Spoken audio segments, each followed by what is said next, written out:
వి gold trusted gold buyers మీరు తాకట్టు పెట్టిన బంగారాన్ని విడిపించి ఈ రోజు ఉన్న మార్కెట్ ధరకు కొనబడను.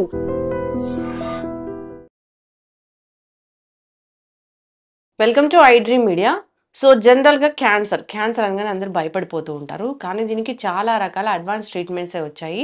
మరి క్యాన్సర్ అనేది ఎందుకు వస్తుంది, క్యాన్సర్ శరీరంలో తయారవుతుందని మనం ఎలా తెలుసుకోవాలి, రాకుండా జాగ్రత్తలు ఏంటి, వస్తే ఉన్న అడ్వాన్స్ ట్రీట్మెంట్స్ ఏంటి, ఇంకా క్యాన్సర్ గురించి మనకు తెలియని విషయాలు తెలుసుకుందాం. ఈరోజు మనతో పాటు ఉన్నారు ప్రముఖ surgical oncologist and Omega hospitals founder and chairman doctor Mohan Vamshi garu. Doctor గారు నమస్తే. నమస్తే అండి. క్యాన్సర్ కేసులు ఎట్లా పెరుగుతున్నాయంటే, దగ్గు జలుబు జ్వరాలు ఎలా వస్తున్నాయో అట్లా క్యాన్సర్ కేసులు పెరుగుతున్నాయి అని చెప్తున్నారు.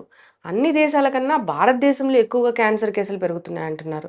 అంటే మన జీవన విధానంలో ఎక్కడ మార్పు వచ్చింది, అసలు దీనికి ప్రత్యేకమైన కారణం ఏంటి? అలా ఏం లేదండి, ప్రపంచం అంతా కూడా క్యాన్సర్ కేసుల సంఖ్య పెరుగుతూనే ఉందండి. ఇన్ఫ్యాక్ట్ భారతదేశంలో అఫీషియల్ ఎస్టిమేట్ ప్రకారం తక్కువగానే ఉందండి. భారతదేశ పాపులేషన్ 1.54 బిలియన్స్ అయినట్టయితే ICMR Indian council for medical research New Delhi వారి ఎస్టిమేట్ ప్రకారం on an average every year 1.4 to 1.5 million cancer కేసెస్లు మనకి డిటెక్ట్ చేయబడుతున్నాయి, కొత్త కేసులు. అదే చైనాలో కూడా మనకన్నా ఒక 200,000 పాపులేషన్ తక్కువ, 1.52 బిలియన్. అక్కడ 4.5 మిలియన్ క్యాన్సర్ కేసెస్ ఉన్నాయి, అంటే మనకన్నా 3 రెట్లు ఎక్కువ. సో మన దగ్గర ఎక్కువ ఏం లేదండి. ఇన్ఫ్యాక్ట్ ప్రపంచం అంతా కూడా అర్బన్ ఏరియాస్లో క్యాన్సర్ ఇన్సిడెన్స్ బాగా పెరుగుతుంది.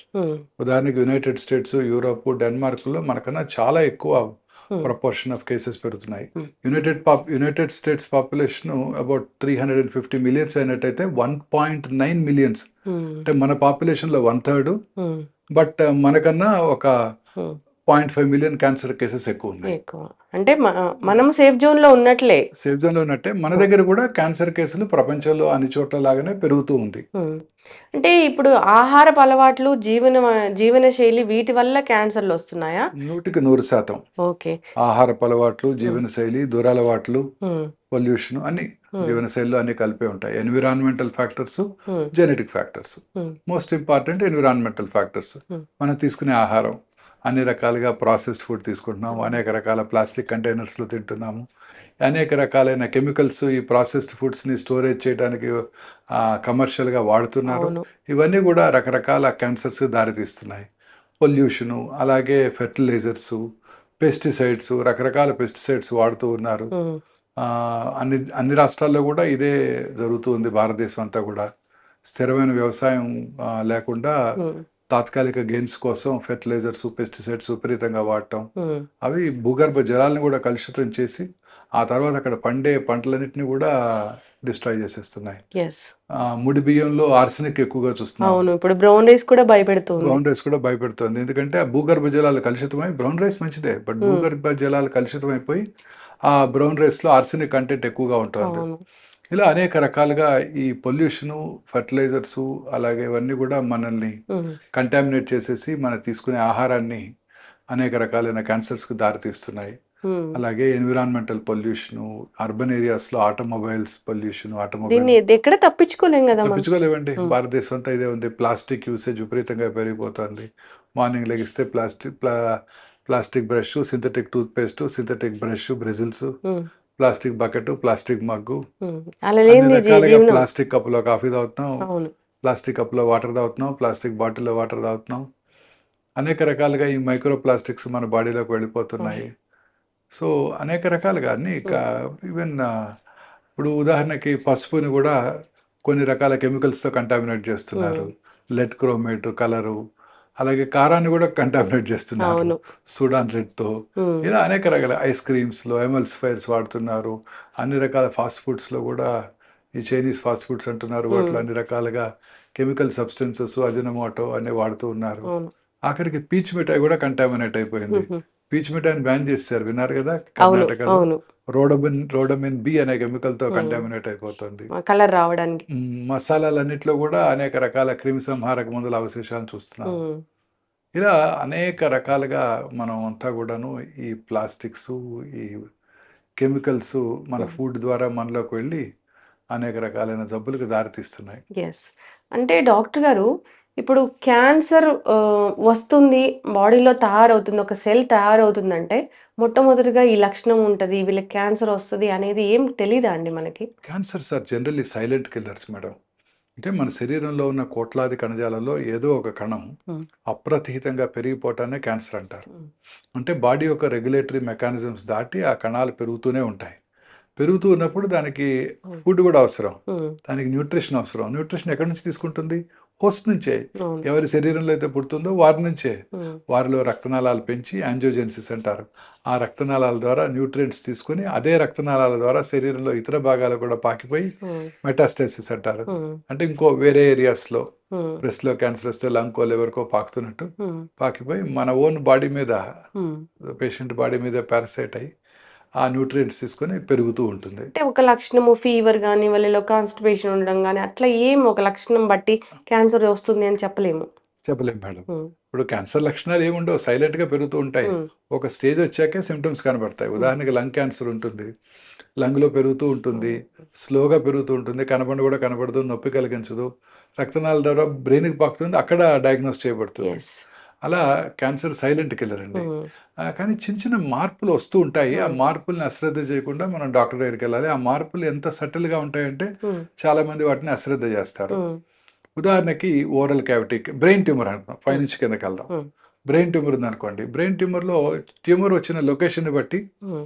ట్యూమర్ యొక్క సైజుని బట్టి, ట్యూమర్ ఎంతవరకు ఇంక్రీజ్డ్ ఇంట్రాక్రేనియల్ ప్రెషర్ కలిగించిందన్న దాని మీద సింప్టమ్స్ ఉంటాయి. హ్మ్. ఉదాహరణకి కామన్ సింప్టమ్ హెడేక్ అంటే. హ్మ్. Early morning headache. హ్మ్. పొద్దున్నే లేవగానే హెడేక్. లేకపోతే హెడేక్‌తో పొద్దున్నే 4కో, 3కో నిద్ర లేవటం. హుహు. హెడేక్ యొక్క ఇంటెన్సిటీ రోజు రోజుకి పెరిగిపోవటం. అది మార్నింగే. హ్మ్. హెడేక్ ఇంటెన్సిటీ పెరిగిపోతుంది. వారం రోజుల క్రితం ఇంత సివియర్‌గా లేదు. ఇప్పుడు చాలా సివియర్‌గా ఉంటుంది. అప్పుడు ఒకటి చిన్న టాబ్లెట్ ఏసుకుంటే తగ్గిపోయింది. ఇప్పుడు 2 టాబ్లెట్‌లు హ్మ్. ఏసుకోవాల్సొస్తుంది.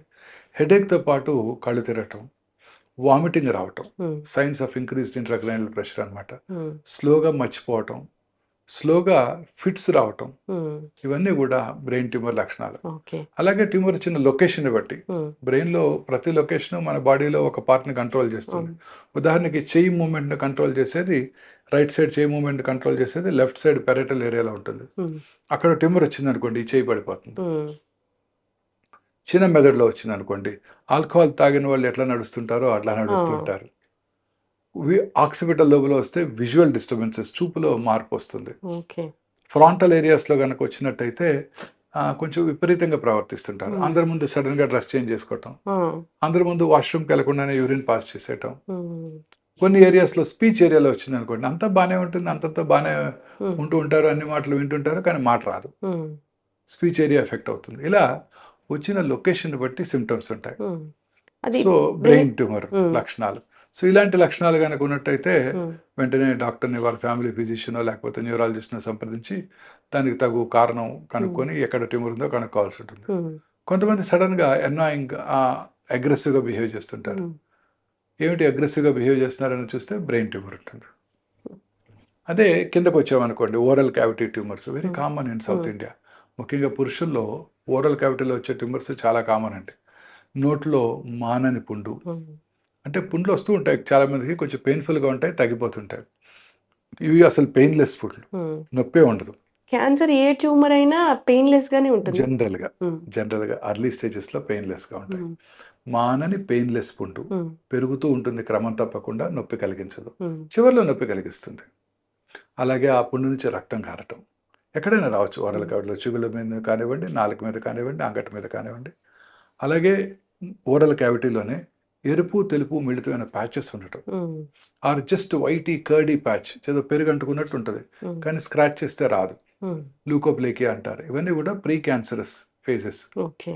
తర్వాత నాలికలో మాట స్పష్టంగా రాకపోవటం. హ్మ్. నాలుక ట్యూమర్ వచ్చినప్పుడు. బ్లీడింగ్ అవ్వటం చిగుళ్ళ నుంచి, ఆ పుండు నుంచి బ్లీడింగ్ రావటం. ఏదో మింగాలనిపిస్తూ థ్రోట్ వెనకాల ఏదో ఫారిన్ బాడీ ఉన్నట్టుంటుంది. హ్మ్. మింగినా కూడా అది అలానే ఉంటుంది. హ్మ్. అంటే అది ట్యూమర్ ఉంటుంది అక్కడ.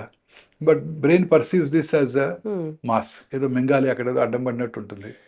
అది పోస్టీరియర్ టంగ్‌లో వచ్చే ట్యూమర్స్ లక్షణాలు. హ్మ్. కిందకొస్తే స్వరపేటిక క్యాన్సరు, మాట బొంగురు పోవటం, హ్మ్. గాలి పీల్చుకోవటానికి ఇబ్బందిగా ఉండటం. ఇవన్నీ స్వరపేటిక దగ్గినప్పుడు బ్లడ్ రావటం. హ్మ్. ఇవన్నీ స్వరపేటిక క్యాన్సర్ లక్షణాలు. ఓకే. ఇంకా థైరాయిడ్ మాసెస్ రావటం, లేకపోతే పెరోటిడ్ గ్లాండ్ అనేది ఇక్కడ లాలాజలం ఉత్పత్తి చేసే గ్రంథులు ఉంటాయి. ఇక్కడ 6 మేజర్ గ్రంథులు, మైనర్ గ్రంథులు కూడా ఉంటుంటాయి. వాటిలో కూడా ట్యూమర్స్ రావచ్చు. స్వెల్లింగ్ అనిపిస్తూ ఉంటుందా? స్వెల్లింగ్ కనపడుతుంది, గడ్డలా కనబడుతుంది మేడం. క్రమం తప్పకుండా పెరుగుతూ ఉంటుంది. తర్వాత ఇక లంగ్ క్యాన్సర్, అర్బన్ ఏరియాస్లో పురుషుల్లో అత్యధికంగా కనబడే క్యాన్సర్ ఇప్పుడు లంగ్ క్యాన్సర్. డాక్టర్ గాలి పీల్చుకోవడానికి ఇబ్బందిగా ఉండటం, లో గ్రేడ్ చెస్ట్ పెయిన్ రావటం, క్రానిక్ కాఫ్, మానని దగ్గు. చాలా మంది స్మోకర్స్లో చూస్తుంటారు. స్మోకర్స్ కాఫ్ కానీ అశ్రద్ధ చేస్తుంటారు. లాస్ట్ ఇయర్ ఇలానే వచ్చింది. అప్పుడు వెళ్ళి చూపించుకున్నాను డాక్టర్ గారి దగ్గరికి. సిటీ స్కాన్ కూడా చేశారు, ఏమి లేదన్నారు. ఇప్పుడు కూడా అదే అయ్యి ఉంటుంది అని అశ్రద్ధ చేస్తుంటారు. ఇది చాలా ఇంపార్టెంట్, ఎస్పెషలీ స్మోకర్స్. ఇప్పుడు లో డోసేజ్ సిటీ స్కాన్స్ అందుబాటులోకి వచ్చాయి. 6 monthly ఒకసారి లో డోసేజ్ సిటీ అంటే రేడియేషన్ ఎక్స్పోజర్ తక్కువగా ఉండే సిటీ మెషిన్స్ అనమాట. వాటి ద్వారా ఎటువంటి హాని ఉండదు. ఈ క్రానిక్ స్మోకర్స్ ముఖ్యంగా 10 సంవత్సరాలు స్మోక్ చేసిన తర్వాత 6 నెలలకు ఒకసారి సిటీ స్కాన్ చేసుకోవడం ద్వారా క్యాన్సర్ రావటాన్ని ముందుగా పసిగట్టవచ్చు. అంటే రేడియేషన్ అనేది తక్కువగా ఉంటుంది, చాలా తక్కువగా ఉంటుంది, హాని లేకుండా ఉంటుంది. ఇక కిందకి వెళ్ళినట్టయితే గ్యాస్ట్రో ఇంటెస్టైనల్ ట్రాక్ట్ క్యాన్సర్స్, అన్నవాహిక, అన్నం మింగటానికి అడ్డం పట్టడం, ముందుగా సాలిడ్స్కి తర్వాత లిక్విడ్స్కి పూర్తిగా బ్లాక్ అయిపోవటం, తినలేకపోవటం, వామిటింగ్ రావటం, వామిటర్స్లో బ్లడ్ ఉండటం. అలాగే గ్యాస్ట్రిక్ క్యాన్సర్, సౌత్ ఇండియన్ మెన్లో one of the commonest cancers. అది కొంచెం ఫుడ్ తిన్నా పొట్ట పుల్లైనట్టు ఉండటం, ఎప్పుడు గ్యాస్ పట్టినట్టు ఉండటం. చాలా మంది గ్యాస్ పట్టింది అనుకుంటారే తప్ప ఆ లోపల ట్యూమర్ ఉందని ఎప్పుడు కూడా అనుకోరు. సౌత్ ఇండియాలో చాలా కామన్ ప్రాబ్లం ఇది. అసలు క్యాన్సర్ అని అసలే అనుకోరు. తర్వాత మోషన్లో బ్లడ్ బ్లాక్ కలర్లో రావటం చాలా ఇంపార్టెంట్. ఎందుకంటే ఈ స్టమక్లో ఉన్న యాసిడ్ ఆ బ్లడ్ని బ్లాక్ కలర్గా మారుస్తుంది. లూజ్ మోషన్స్ అవ్వటం, ఇవన్నీ కూడా గ్యాస్ట్రిక్ క్యాన్సర్ లక్షణాలు. వామిటింగ్ రావటం, వామిటర్స్లో రక్తం పట్టడం, కొంచెం ఫుడ్ తిన్న పొట్ట ఫుల్ అయినట్టు ఉండటం, ఇవన్నీ కూడా గ్యాస్ట్రిక్ క్యాన్సర్ లక్షణాలు. ఇంకా పెద్ద పేగుల క్యాన్సర్, వెరీ కామన్ క్యాన్సర్.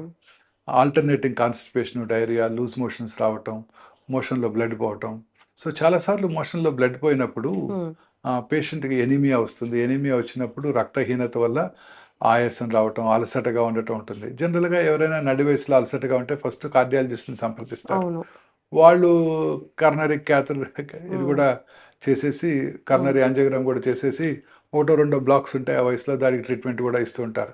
చాలాసార్లు రక్తం తగ్గడానికి గల కారణం ఈ గ్యాస్ట్రిక్ క్యాన్సర్ కానీ కోలన్ క్యాన్సర్ కానీ అవ్వచ్చు.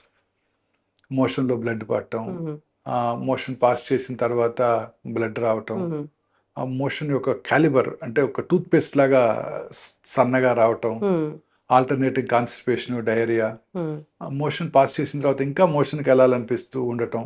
అంటే లోవర్ రెక్టల్ క్యాన్సర్లో ఇలాంటి సింటమ్స్ చూస్తుంటాం. ఫీలింగ్ ఆఫ్ ఇన్కంప్లీట్ ఎవాక్యుయేషన్ అంటారు. అంటే మోషన్ పాస్ చేసినప్పటికీ కూడా ఆ ఫీలింగ్ రాదు. మామూలుగా మనం మార్నింగ్ ఫుల్ మోషన్ పాస్ చేసాం అనుకోండి, ఒక చక్కటి ఫీలింగ్ ఉంటుంది. ఆ ఫీలింగ్ ఉండదు. ఆ ట్యూమరు ఆ బ్రెయిన్కి ఇది ఇంకా మోషన్ అక్కడే ఉన్నట్టు భావన కలిగిస్తుంటుంది. సో ఇవన్నీ కూడా క్యాన్సర్ లక్షణాలు. స్త్రీలలో ముఖ్యంగా ఈ బ్రెస్ట్ క్యాన్సర్, గర్భసంచి ముఖద్వార క్యాన్సర్ చాలా ఎక్కువగా చూస్తుంటాం. ఇంకా బ్రెస్ట్లో గడ్డ రావటం, బ్రెస్ట్ యొక్క సైజులో కానీ షేప్లో కానీ మార్పు రావటం, బ్రెస్ట్ యొక్క స్కిన్ ముడతలు పడినట్టు ఉండటం, బ్రెస్ట్ యొక్క స్కిన్ మీద నరాలు ఉబ్బినట్టు ఉండటం, నిపుల్ ఏరియాలో దగ్గర పుండ్లు పడటం, నిపుల్ నుంచి బ్లడ్ బ్రౌన్ బ్లాకిష్ డిశ్చార్జ్ రావటం, సంకలో గడ్డలు ఉండటం, ఇవన్నీ కూడా బ్రెస్ట్ క్యాన్సర్ లక్షణాలు. అలాగే ఈ గర్భసంచి ముఖద్వార cancer, white discharge, bloody discharge, periods కాన్ టైంలో బ్లీడింగ్ అవటం, ఇంటర్మెన్స్ట్రల్ బ్లీడింగ్ అంటాం, పోస్ట్ కాయిటల్ బ్లీడింగు, లో గ్రేడ్ లోవర్ అబ్డామినల్ పెయిన్, కింది పొట్టలో నొప్పి రావటం, ఇవన్నీ కూడా గర్భసంచి ముఖద్వార క్యాన్సర్ లక్షణాలు. పీరియడ్స్ ఆగిపోయిన తర్వాత స్త్రీకి ఎవరికన్నా మళ్ళీ రిపీటెడ్గా బ్లీడింగ్ అవుతున్నట్టయితే అది గర్భసంచి బాడీ క్యాన్సర్ని సూచిస్తుంది. గర్భసంచి బాడీ క్యాన్సర్స్ కూడా చాలా కామన్గా చూస్తున్నాం ఈ మధ్య కాలంలో. బాడీ క్యాన్సర్ అంటే గర్భసంచిలో 2 పార్ట్స్ ఉంటాయి మేడం. పైన ఉండేది బాడీ, కింద ఉండేది ముఖద్వారం, సర్విక్స్. సౌత్ ఇండియాలో కామనెస్ట్ క్యాన్సర్ ముఖద్వార cancer. Body cancer especially affluent అంటే రిచ్, ఒబీస్, హైపర్ టెన్సివ్, డయాబెటిక్స్లో చూస్తుంటాం. వెస్ట్రన్ వరల్డ్లో కూడా అది ఎక్కువగా చూస్తుంటాం. పీరియడ్స్ ఆగిపోయిన తర్వాత ఎవరికైనా మళ్ళీ బ్లీడింగ్ వచ్చినట్టయితే must think of body cancers, గర్భసంచి బాడీ క్యాన్సర్స్ అన్నమాట. అలాగే అండాశయ క్యాన్సర్, ఈ అండాశయ క్యాన్సర్ ఇన్సిడెన్స్ కూడా ర్యాపిడ్గా పెరుగుతుంది. ముఖ్యంగా పట్టణ ప్రాంతాల్లోని ప్రజల్లో ఈ అండాశయ క్యాన్సర్ చాలా కామన్గా చూస్తుంటాం. ఇది classical silent killer madam. Symptoms ఏమీ కలిగించదండి. పెరుగుతూ ఉంటుంది లోపల, ఉమ్, కొంచెం పొట్ట వచ్చినట్టు అనిపిస్తుంది. నాకు తెలిసి ఒక పేషెంట్ ఉమ్, నాకు పొట్ట పెరుగుతుందని చెప్పి కేబీఆర్కి వెళ్ళి జాగింగ్ కూడా చేయడం ప్రారంభించారు. ఉమ్, కానీ లోపల ట్యూమర్ ఉందని గ్రహించలేదు ఆ అమ్మాయి. ఉమ్. సో చాలా కామన్ క్యాన్సర్. ఏం డిస్కంఫర్ట్ అట్లా ఏం తెలియదు. ఏముండదండి, ఏముండదు, పొట్టలో పెరుగుతూ ఉంటుంది అంతే. ఉమ్, సిమ్టమ్స్ ఏమి కలిగించవు. పొట్టలో పెరిగిపోయి వాటర్ వచ్చినాక, పొట్ట ఉబ్బిపోయినాక అప్పుడు డాక్టర్ దగ్గరికి వస్తుంటారు. అవును. ఏం లేదండి గత 3 వారాల నుంచి వాటర్ వచ్చిందండి అంటుంటారు. ఉమ్, ఇలా ఈ కామన్ గా చూస్తుంటాం. అలాగే సాఫ్ట్ టిష్యూ ట్యూమర్స్ ఉమ్, కణజాలంలో ఎక్కడైనా రావచ్చు. ఉమ్, కాల్లో కానీ, తొడలో కానీ, కాల్లో కానీ, బ్యాక్ మసిల్స్ లో కానీ, పొట్ట మసిల్స్ లో కానీ, ఎక్కడైనా. ఓకే. ఇవి కూడా ఎటువంటి సిమ్టమ్స్ కలగజేయవు. పెయిన్లెస్ లంప్ పెరుగుతూ ఉంటుంది, ఉమ్, అశ్రద్ధ చేస్తుంటారు, అది శరీరంలో ఇతర భాగాలు కూడా పాకిపోతుంటాయి. ఉమ్, అలాగే బోన్ ట్యూమర్స్ ముఖ్యంగా చిన్నపిల్లల్లో కామన్ గా అవును. చూస్తుంటామండి. 10 to 30 years ఈ బోన్ ట్యూమర్స్ ఉమ్, ఏమి సిమ్టమ్స్ ఉండవు. ఏదో దెబ్బ తగిలితే అప్పుడు డాక్టర్ అక్కడ చూపించుకోవడం, అక్కడ గ్రహించడం జరుగుతూ ఉంటుంది. ఉమ్, లేకపోతే సిమ్టమ్స్ ఏ ఉండవండి. ఉమ్. చాలా స్టేజ్ పెరిగిపోయాక. పెరిగిపోయాక వస్తాయి. ఇంకా పుట్టుమచ్చల్లో వచ్చే ట్యూమర్స్ ఉమ్. మెలనోమాస్ అంటారు. ఉమ్, పుట్టుమచ్చ యొక్క కలర్ మారటం, ఉమ్, ర్యాపిడ్ గా పుట్టుమచ్చ పెరగటం, ఉమ్, అల్సర్ ఏర్పడటం పుట్టుమచ్చ మీద, ఉమ్, పుట్టుమచ్చ నుంచి స్కిన్ ఫ్లేక్స్ ఒకటిగా ఊడిపోతూ ఉండటం, పుట్టుమచ్చ మీద పుండుబడి బ్లీడింగ్ రావటం, ఉమ్, ఇవన్నీ కూడా పుట్టుమచ్చల్లో క్యాన్సర్ వచ్చినప్పుడు ఉమ్. కనబడే లక్షణాలు. స్కిన్ క్యాన్సర్ డాక్టర్ గారు? ఇవి కనుక ఉన్నట్టయితే అశ్రద్ధ చేయకుండా దగ్గరలో ఉన్న వారి ఫిజిషియన్ కి, ఫ్యామిలీ డాక్టర్ చూపించుకోవాలండి. ఉమ్, ఎప్పుడు కూడా అశ్రద్ధ చేయకూడదు ఉమ్. పెరుగుతున్న పుట్టుమచ్చలు ఎప్పుడు కూడా. ఇంకొకటి బ్లడ్ క్యాన్సర్ అంటారు. బ్లడ్ క్యాన్సర్స్ చాలా కామన్ గా చూస్తున్నామండి. ముఖ్యంగా పిల్లల్లో చాలా కామన్. ఒక గుడ్ న్యూస్ ఏంటంటే పిల్లల్లో వచ్చే చాలా రకాల బ్లడ్ క్యాన్సర్స్ క్యూర్ అవుతాయి. ఉమ్, గ్రాటిఫైయింగ్ రిజల్ట్స్ ఉంటాయండి. ఉమ్, అవి కూడా అలసటగా ఉండటం, ఉమ్, రక్తం తగ్గిపోవటం, రక్తలేమి వల్ల పిల్లలు బాగా అలసిపోవటం, ఉమ్, నెక్లో చిన్న చిన్న గడ్డలు రావటం, లింఫ్ నోడ్ ఎన్లార్జ్మెంట్ అంటారు. ఉమ్, ప్లేట్లెట్స్ తగ్గిపోవటం వల్ల శరీరం మీద రెడ్ కలర్ ప్యాచెస్ రావటం, ఉమ్. ఇవన్నీ కూడా బ్లడ్ క్యాన్సర్ లక్షణాలు, ప్రీ సిమ్టమ్స్. సిమ్టమ్స్. ఈ సిమ్టమ్స్ ఎప్పుడు కూడా అశ్రద్ధ చేయకూడదు. రక్తహీనత, రక్తలేమి కామన్ సిమ్టమ్ అండి. ఎందుకు డాక్టర్ గారు ఇది? అంటే క్యాన్సర్ ఎందుకు వస్తుందనే తెలియదండి. క్యాన్సర్ రావడానికి అనేక రకాలైన కారణాలు ఉన్నాయండి. కానీ ఇప్పుడు సైంటిస్టులు బిలీవ్ చేసేది ఏంటంటే ఉమ్, జెనెటిక్ మ్యూటేషన్. ఉమ్, జెనెటిక్ మ్యూటేషన్ అంటే వంశపారంపర్యమైన కాదండి. ఉమ్, ఇప్పుడు మన బాడీలో, మన శరీరంలో 22,000 అప్రాక్సిమేట్లీ ప్రోటాన్ కోడింగ్ జీన్స్ ఉన్నాయి. అవును. Equally good number of non proton coding Hmm. Jeans ఉన్నాయి. ఈ 22,000 ప్రోటాన్ కోడింగ్ జీన్స్లో ఒక 500 to 600 ఆంకోజీన్స్ అంటే క్యాన్సర్ కారక జన్యువుల్ని సైంటిస్టులు ఐడెంటిఫై చేశారు. ఉమ్, ఈ జన్యువుల్లో వచ్చే మ్యూటేషన్ వల్లే ఈ క్యాన్సర్ వస్తుందని కూడా సైంటిస్టులు ఇప్పుడు గట్టిగా నమ్ముతున్నారు. ఉమ్, అందుకే ఇప్పుడు చాలా రకాల క్యాన్సర్స్కి ముందుగానే కాంప్రహెన్సివ్ జీనోమిక్ ప్రొఫైలింగ్ చేస్తున్నాం. ఉమ్, కాంప్రహెన్సివ్ జీనోమిక్ ప్రొఫైలింగ్ అంటే ఆ ఆంకోజీన్స్ అన్నిటినీ కూడా అనలైజ్ చేసి ఏ జన్యుపరమైన మ్యూటేషన్ వల్ల ఈ పర్టికులర్ క్యాన్సర్ వచ్చిందో తెలుసుకునే అవకాశం కూడా ఏర్పడింది ఇప్పుడు. ముందే తెలుసుకోవచ్చు. ముందే అంటే క్యాన్సర్ వచ్చిన తర్వాత తెలుసుకోవచ్చు. ఉమ్, మీరు అడిగిన క్వశ్చన్ క్యాన్సర్ రాకముందు కూడా రాకముందు- తెలుసుకోవచ్చు ఆ, అండి. ఆ కోడింగ్ అనేది చేసుకోవచ్చు. క్యాన్సర్ రాకముందు తెలుసుకోవచ్చు అండి. దానికి ఏంటంటే అంటారంటే ఇప్పుడు ఈ జన్యుపరమైన మ్యూటేషన్ వస్తుంది కదండి. ఉమ్, ఈ జన్యుపరమైన మ్యూటేషను మనకి రావటాన్ని గమనించి ఉమ్, ముందుగానే 1-2 సంవత్సరాల ముందే క్యాన్సర్ రావటాన్ని కూడా చెప్పగలమండి. ఓకే. బ్లడ్ టెస్ట్ ద్వారా కానీ, బకల్ మ్యూకోజల్ యొక్క Hmm. స్క్రేపింగ్ ద్వారా కానీ ఉమ్, మనం ఆ జన్యుపరమైన టెస్ట్ చేసి ఎగ్జాన్స్ అంటారు. మనం చేస్తున్నాం డాక్టర్ గారు. ఇక్కడ అందుబాటులో ఉందండి, Hmm. మన దగ్గర అందుబాటులో ఉంది. లాంజివిటీ లాంజ్ అని 10th ఫ్లోర్లో ఉంది, Oh. అక్కడ చేస్తున్నారు. ఎగ్జాన్స్ అంటారు. ఈ ఎగ్జాన్స్ ఈ జన్యుపరమైన మ్యూటేషన్స్కి దారితీస్తాయి. ఉమ్, సో ముందుగా ఎగ్జాన్స్నే కనుక పట్టుకున్నట్టయితే ఆ మ్యూటేషన్ కూడా పట్టుకోగలుగుతాం. ఓకే. పట్టుకుంటే క్యాన్సర్ రావటాన్ని 77 రకాల క్యాన్సర్ రావటాన్ని ముందుగా చెప్పేయచ్చు. ఉమ్, అంటే ఈ ఇండివిజువల్కి ఫలానా క్యాన్సర్ వస్తుంది అనేది మనం ముందుగానే చెప్పొచ్చు అండి. ఉమ్. ఎవరైనా చేయించుకోవచ్చు ఆ టెస్ట్? ఎవరైనా ఏ చేయించుకోవచ్చు, ఏజ్? పిల్లల దగ్గర నుంచి పెద్దవాళ్ళు ఎవరైనా చేయించుకోవచ్చు అండి. బెస్ట్ కదా డాక్టర్ గారు? ఎస్, ఖచ్చితంగా 1 year 2 years ముందే ఎస్ ఈ పర్టికులర్ క్యాన్సర్ వస్తుందని కనుక తెలుసుకున్నట్టయితే ఉమ్, దానికి రెగ్యులర్గా స్క్రీనింగ్ చేసుకోవటం, Hmm. దాన్ని రాకుండా ఏమైనా చేయగలమా అనే సజెషన్స్ కూడా ఈ టెస్టే ఇస్తుందండి. ఉమ్, ఈ టెస్ట్ ద్వారా తెలుసుకోగలుగుతాం. చాలా సింపుల్ అండి. ఫస్ట్ టైం ఇండియా ఇక్కడే ఏర్పాటు చేయడం జరిగింది ఒక అవును. 4 months back. Hmm. More than 1000 people చేయించుకున్నారు ఆల్రెడీ ఇక్కడ ఆ టెస్ట్. మంచిది కదా డాక్టర్ గారు. ఎవరైనా కానీ ఇప్పుడు అదే అనుకుంటూ ఉంటాం, బ్లడ్ టెస్ట్లు ఏమైనా ఉంటాయా క్యాన్సర్ వస్తుందో లేదో తెలుసుకోవడానికి అని. అంటే ఇప్పుడు దానికన్నా మించిన టెస్ట్ అనుకోవచ్చు ఇంకేం ఇది. లేదండి. క్యాన్సర్ వచ్చిందాకా తెలియకపోతే అది వచ్చేసరికి తెలుసుకునేసరికి లేట్ స్టేజ్ అయిపోతుంది. అవును. సో అందువల్ల ముందుగా తెలుసుకోవడానికి అవకాశం ఏర్పడిందండి. అయితే డాక్టర్ గారు క్యాన్సర్ వచ్చాక స్టేజెస్ అని చెప్తారు కదా, అది ఎట్లా చెప్తారండి? అంటే స్టేజ్ అంటే అది ఎంత దూరం పాకింది, అర్లీ స్టేజ్లో ఉందా, లేట్ స్టేజ్లో ఉందా. జనరల్గా స్టేజ్ 1, స్టేజ్ 2, స్టేజ్ 3, స్టేజ్ 4 అంటుంటాం. స్టేజ్ 4 అంటే లేట్ స్టేజ్, శరీరంలో ఇతర భాగాలకు పాకిపోయింది అని అర్థం. స్టేజ్ 1 అంటే అర్లీగా పట్టుకున్నప్పుడు. సో ఇది స్టేజింగ్కి మనకి పెట్ సిటీ స్కాన్ లేదా పెట్ ఎంఆర్ఐ స్కాన్ ఉపయోగపడతాయండి. కామన్గా వినే ఉంటారు పెట్ సిటీ స్కాన్. సిటీ స్కాన్లో గడ్డ ఉంది లేనిది తెలుస్తుంది, పెట్ సిటీ స్కాన్లో ఆ గడ్డలో క్యాన్సర్ ఉంది లేనిది కూడా తెలిసిపోతుంది. సో పెట్ సిటీ స్కాన్ చేసుకొని, whole body PET CT scan చేసుకొని, శరీరంలో ఫర్ ఎగ్జాంపుల్ బ్రెస్ట్ క్యాన్సర్ పేషెంట్కి పెట్ సిటీ స్కాన్ చేస్తే బ్రెస్ట్లోనే ఉందా, చంకలోకి ఏమైనా పాకిందా, శరీరంలో లంగ్స్కి కానీ లివర్కి కానీ బోన్స్కి కానీ ఇతర భాగాలకి ఎక్కడికైనా పాకిందా అని ముందుగా తెలుసుకోవచ్చు. కొన్నిసార్లు కొన్ని లొకేషన్స్లో ముఖ్యంగా బ్రెయిన్లో కానివ్వండి, హెడ్ అండ్ నెక్లో కానివ్వండి, సాఫ్ట్ టిష్యూ సార్కోమాస్ చేతుల్లో కానీ కాళ్ళలో కానీ, రెట్రోపెరిటోనియం అంటే కిడ్నీస్లోను, ప్యాంక్రియాసు, అలాగే పెల్విస్, వీటిల్లో సిటీ స్కాన్ కన్నా ఎంఆర్ఐ చాలా యూస్ఫుల్గా ఉంటుంది. సో వాళ్ళకి పెట్ ఎంఆర్ఐ చేయాల్సి ఉంటుంది. ప్రాస్టేట్ క్యాన్సర్ కానివ్వండి, ఎనీ క్యాన్సర్, బ్లాడర్ క్యాన్సర్ కానివ్వండి, పెట్ సిటీ కాదు, PET MRI. MRI with PET. In fact first time భారతదేశంలో ఇక్కడే అందుబాటులోకి వచ్చింది, హైదరాబాద్లోనే. ఈ పెట్ ఎంఆర్ఐ చేసుకోవడం ద్వారా చాలా యాక్యురేట్గా స్టేజింగ్ చేయగలుగుతామండి. ఎస్. అంటే నందిగాం నుంచి ఒక పేషెంట్ ఇక్కడికి వచ్చారు. ఎక్కడో చిన్న ఆవగింజంత ఉందంట. అది ఇక్కడే తెలుసుకున్నారని నాకు చెప్పారనమాట. అందుకే నేను అంటే అంత తెలుసుకునేంత ఫెసిలిటీస్ వచ్చాయండి. పెట్ ఎంఆర్ఐ ద్వారా అతి చిన్న ట్యూమర్ని కూడా ఎటువంటి రేడియేషన్ ఎక్స్పోజర్ లేకుండా మనం ఐడెంటిఫై చేయగలుగుతాం. ఓకే. ఇప్పుడు స్టేజ్ 3కి వెళ్తే మనం క్యాన్సర్ని తగ్గించలేమా? ఎస్, అంటే డిపెండింగ్ ఆన్ ద లొకేషన్ అండి. కొన్ని రకాల స్టేజ్ 3 క్యాన్సర్స్, ఉదాహరణకు ఓవేరియన్ క్యాన్సర్ స్టేజ్ 3 ఉందనుకోండి, దే ఆర్ హైలీ కీమోసెన్సిటివ్, చక్కగా క్యూర్ కూడా అయిపోవడానికి అవకాశం ఉంది. సో వచ్చిన లొకేషను, టైప్ ఆఫ్ ట్యూమరు, ఇప్పుడు స్టేజ్ ఒకటే కాదండి. క్యాన్సర్ ట్యూమర్ యొక్క బిహేవియర్ అంటే అది వేగంగా పాకే గుణం ఉన్నటువంటిదా, స్లోగా పాకేటువంటిదా, అది కూడా చాలా ఇంపార్టెంట్ అండి. ఇప్పుడు అర్లీ స్టేజ్లో కనుక్కున్న అది వేగంగా పాకే ట్యూమర్ అనుకోండి, ఉదాహరణకు breast cancer, triple negative breast cancer అంటారు. Oestrogen, progesterone, HER2 receptor negative, లేదా ఈస్ట్రోజన్, ప్రొజెస్ట్రాన్ రిసెప్టార్స్ నెగిటివ్ ఉండటం, HER2 రిసెప్టార్ పాజిటివ్ ఉండటం, ఇవన్నీ కూడా ట్యూమర్ యొక్క బిహేవియర్ గురించి మనకు చెప్తాయండి. ట్యూమరు అగ్రెసివ్గా పాకే గుణం ఉందనుకోండి, స్టేజ్ 1 అయినా కూడా క్యూర్ అయ్యే అవకాశాలు తక్కువగా ఉంటాయి. ట్యూమర్ స్లోగా పెరిగేది అనుకోండి, స్టేజ్ 4 అయినా కూడా చాలా కాలం బతికేస్తుంటారు.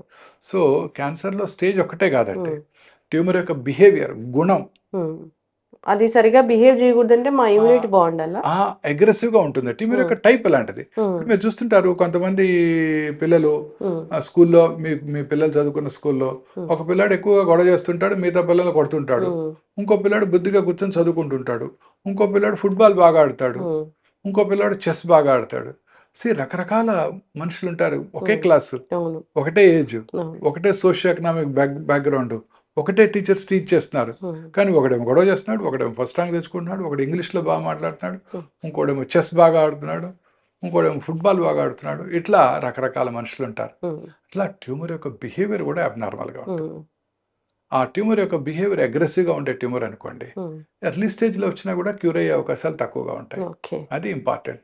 సో ట్యూమర్ యొక్క స్టేజ్ ఇంపార్టెంట్, ట్యూమర్ యొక్క గ్రేడ్ అంటే గుణం, స్లోగా పెరిగేదా, ఫాస్ట్గా పెరిగేదా, ఇవి కూడా చాలా ఇంపార్టెంట్ అండి. మా ఇమ్యూనిటీ కూడా ఇంపార్టెంట్. Yes, very important. నేను అది గట్టిగా నమ్ముతున్నానండి. చాలామంది 34 సంవత్సరాలుగా క్యాన్సర్ పేషెంట్ ట్రీట్ చేసిన తర్వాత నేను నమ్మేది ఏంటంటే, మన ఓన్ ఇమ్యూనిటీ, పేషెంట్ యొక్క own immunity is more important.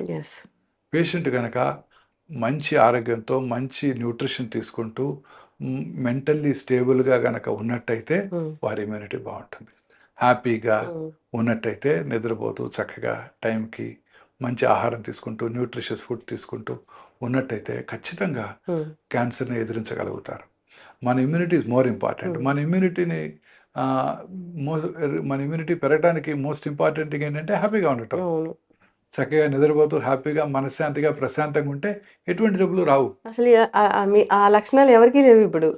మానసిక ప్రశాంతత లేదు, నిద్ర లేదు, స్ట్రెస్ లేకుండా లేము, అన్ని టార్గెట్స్, వర్క్ మీద ఫోకస్ అంతా ఇదే ఉంది డాక్టర్ గారు. ఎన్ని టీవీ ఇంటర్వ్యూలు చేశారు, ఎన్ని చేశారు, మీకు కూడా స్ట్రెస్ ఉంటుంది. అవును. సో, ఎవరికీ ఇమ్యూనిటీ అనేది స్ట్రాంగ్‌గా లేదని జెప్పుకోవాలి. ఇప్పుడు సీజన్‌కి చాలా మందికి ప్రతి సీజన్ మారిన కొద్దిగా వ్యాధులొస్తూనే ఉన్నాయి. అంటే ఇమ్యూనిటీ లేనట్లే గదా డాక్టర్ లేనట్టే. గారు? Very correct. Very correct. So, ఇదేనండి మన ఎయిమ్ అదేనండి. మన వ్యూవర్స్‌కి మనం చెప్పాల్సింది ఇదే. అన్ని విధాలుగా మెంటల్లీ స్టేబుల్‌గా ఉన్నట్టయితే, హ్మ్.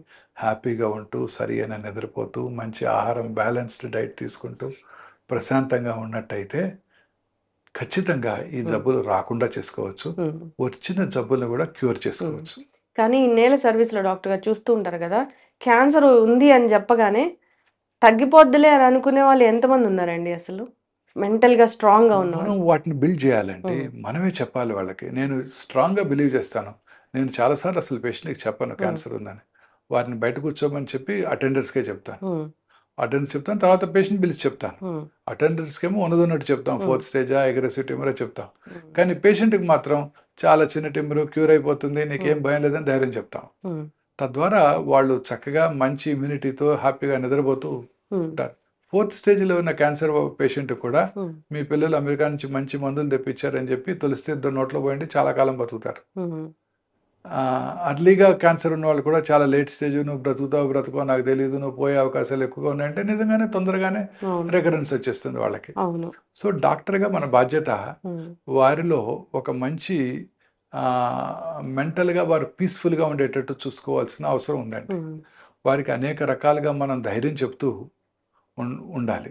ఇప్పుడు క్యాన్సర్ వచ్చాక ఆ ట్రీట్మెంట్ సమయంలో డైట్ అనేది సెపరేట్‌గా ఉంటుందా డాక్టర్ గారు? సెపరేట్ ఏం లేదండి. హ్మ్. Balanced diet. హ్మ్. అంటే చాలా సార్లు ఇప్పుడు క్యాన్సర్ పేషెంట్స్‌కి క్యాన్సర్ ట్రీట్మెంట్ వల్ల, క్యాన్సర్ వల్ల గూడా రోగనిరోధక శక్తి, ఇమ్యూనిటీ తక్కువుంటుంది. హ్మ్. సో, బయట ఫుడ్స్ తీసుకున్నారనుకోండి, అవును. లూజ్ మోషన్స్ అవి వామిటింగ్స్ అయ్యే అవకాశాలు హ్మ్. ఎక్కువుంటాయి. సో, ప్రిఫరబుల్లీ చక్కగా హోమ్ కుక్డ్ ఫుడ్సే తీసుకోవాల్సి ఉంటుంది. హ్మ్. కొన్ని రకాల క్యాన్సర్స్‌లో కారం తక్కువగా తీసుకోవడం బెటర్. ముఖ్యంగా ఓరల్ క్యాన్సర్స్, గ్యాస్ట్రిక్ క్యాన్సర్స్‌లో లూజ్ మోషన్స్ ఏమైనా అయితే మంటగా ఉంటుంది. హ్మ్. ఓరల్ క్యాన్సర్స్‌లో మంటగా ఉంటుంది. అంటే కారం ఏమి మనకి ఎసెన్షియల్ ఐటెమ్ కాదు గదా! అవును. కాదు గదా! సో, కంటామినేటెడ్ ఆయిల్స్‌కి దూరంగా ఉండటం. హ్మ్. మరీ షుగరీ ఐటెమ్స్ కూడా దూరంగా ఉండటం బెటర్ అండి. హ్మ్. అన్నీ బ్యాలెన్స్డ్ డైట్ తీసుకోవాల్సి ఉంటుందండి. హ్మ్. కార్బోహైడ్రేట్స్, ప్రోటీను, ఫ్యాటు సమపాళల్లో హ్మ్. తీసుకున్నట్టయితే ఆరోగ్యకరంగా ఉంటారు. మంచి ఆహారం ప్లేస్ ఏ మేజర్ రోల్ అండి. అవును. రకరకాల ఫ్రూట్స్, వెజిటబుల్స్ ఇవన్నీ ఇమ్యూనిటీని పెంచడానికి కూడా సహాయపడతాయి. హ్మ్. క్రూసిఫెరస్ వెజిటబుల్స్ హ్మ్. అంటే క్యాబేజు, అవును. కాలీఫ్లవరు, బ్రసెల్స్ స్ప్రౌట్సు, హ్మ్. అలాగే బెర్రీసు, ఫ్రూట్స్ అండి. మనకి తాజా ఫ్రూట్స్ రోజు మన ఇంట్లో దొరికే మన ఫ్రూట్స్. హ్మ్. నేరేడుకాయలైనా కానివ్వండి, అవును. రేగికాయలు గానివ్వండి, బత్తాకాయలు గానివ్వండి, ఆకుకూరలు ఇవన్నీ కూడా చాలా ఎక్కడి నుంచి ఎసెన్షియల్ అండి. తెప్పించుకోవాల్సిన అవసరం పని లేదు. లేదు. ఆ! డ్రాగన్ ఫ్రూట్, అవకాడో తినాల్సిన ఆ! అవసరం లేదు. మన జామ పండు అవకాడో కన్నా ఎక్కువ పవర్‌ఫుల్. హ్మ్. మనం వాటిని వదిలేసి ఎక్కడికో వెళ్తూ ఉంటాం. అలానే ఏమి లేదు. హ్మ్. బట్ జనరల్‌గా ఇవన్నీ కూడా ఇంపార్టెంట్ అండి. హ్మ్. అన్ని రకాల ఫ్రూట్స్ కూడా హెల్ప్ చేస్తాయి. నట్స్ అండి. Hmm. They contain healthy fats hmm. And good proteins. అనేక రకాల యాంటీ ఆక్సిడెంట్స్ ఉంటాయి. Nuts are essential for our hmm. Well being. Yes. అయితే రికవరీలో కూడా నట్స్ చాలా యూజ్‌ఫుల్‌గా ఉంటాయండి. హ్మ్. కారణం ఏంటంటే చాలా సార్లు ఈ ట్రీట్మెంట్స్‌లో తినాలనిపించదు. అవును. ఆహారం తక్కువగా తీసుకుంటుంటారు. హ్మ్. సో, కొంచెం ఫుడ్ తీసుకున్న ఎక్కువ క్యాలరీలు వచ్చేవి నట్సే. హ్మ్. సో, జీడిపప్పులు, బాదం పప్పులు, పిస్తా పప్పులు, వాల్‌నట్సు, గుమ్మడి గింజలు హ్మ్. సూపర్ పవర్ హౌసెస్ అండి. హ్మ్. గుమ్మడి అలాగే గింజలు. సన్‌ఫ్లవర్ హ్మ్. Seeds yes. ఇవన్నీ గూడా అన్ని రకాల గింజలు. పపాయాలో మీరు పారేసే గింజలు గూడా సేఫ్ అండి. హ్మ్. అవి గూడా చాలా యూజ్‌ఫుల్. చక్కగా చెప్పారు డాక్టర్ గారు. అందరూ కూడా హెల్తీ హ్యాబిట్స్ అలవాటు చేసుకోవాలని కోరుకుందాం. అయితే నేనొకటి అడగాలనుకున్నాను. ట్యూమర్ మార్కర్ టెస్ట్ అని అదేంటి డాక్టర్ గారు? ట్యూమర్ మార్కర్స్ అంటే కొన్ని రకాల క్యాన్సర్స్ బ్లడ్‌లోనే మార్కర్స్ ప్రొడ్యూస్ చేస్తాయండి. హ్మ్. ఉదాహరణకి gastric cancer, colon cancer, pancreatic cancer, CEA carcinoembryonic antigen అనే మార్కర్‌ని బ్లడ్‌లో ప్రొడ్యూస్ చేస్తుంది. హ్మ్. నాట్ దట్ అన్ని క్యాన్సర్స్ ప్రొడ్యూస్ చేయవు. చాలా రకాల క్యాన్సర్స్ ప్రొడ్యూస్ చేస్తాయి. హ్మ్. ప్రొడ్యూస్ చేసినట్టయితే మనకు చాలా యూజ్‌ఫుల్‌గా ఉంటాయి. హ్మ్. ఇప్పుడు ఆ లెవెల్ ఎలివేటెడ్‌గా ఉన్నప్పుడు మనం హ్మ్. ట్రీట్మెంట్ ఇచ్చాక తగ్గిపోవాలి. హ్మ్. తగ్గిపోయిన తర్వాత మళ్ళీ 6 నెలలకో, 6 సంవత్సరాలకో పెరుగుతోందనుకోండి, మళ్ళీ జబ్బు తిరగబెట్టినట్టే. హ్మ్. అలా లివర్‌కి ఆల్ఫా ఫీటో ప్రోటీన్ అని, హ్మ్. బైల్ డక్ట్ క్యాన్సర్స్‌కి CA 19-9 క్యాన్సర్ యాంటిజెన్ 19-9, ఒవేరియన్ క్యాన్సర్స్‌కి క్యాన్సర్ యాంటిజెన్ 1-5, హ్మ్. కొన్ని రకాల పిల్లల్లో వచ్చే ఒవేరియన్ క్యాన్సర్స్‌లో alpha fetoprotein, beta HCG, hmm. పురుషుల్లో వచ్చే టెస్టిక్యులర్ క్యాన్సర్‌లో కూడా beta HCG, alpha fetoprotein, hmm. లింఫోమాస్లో LDH, అలా రకరకాల మార్కర్స్ చాలా రకాల క్యాన్సర్స్కి ఇప్పుడు మనం అనలైజ్ చేస్తున్నాం. ఓకే. క్యాన్సర్ వచ్చినప్పుడు అది చూసుకొని ఒకవేళ తగ్గినట్టయితే జబ్బు తగ్గినట్టు, మళ్ళీ పెరిగినట్టయితే తిరిగి వచ్చినట్టు, లేదా పూర్తిగా మాయమన్నట్టు అనుకోవచ్చు అనమాట. ఈ ట్యూమర్ మార్కర్స్ క్యాన్సర్ ట్రీట్మెంట్లో చాలా యూస్ఫుల్గా ఉంటాయండి.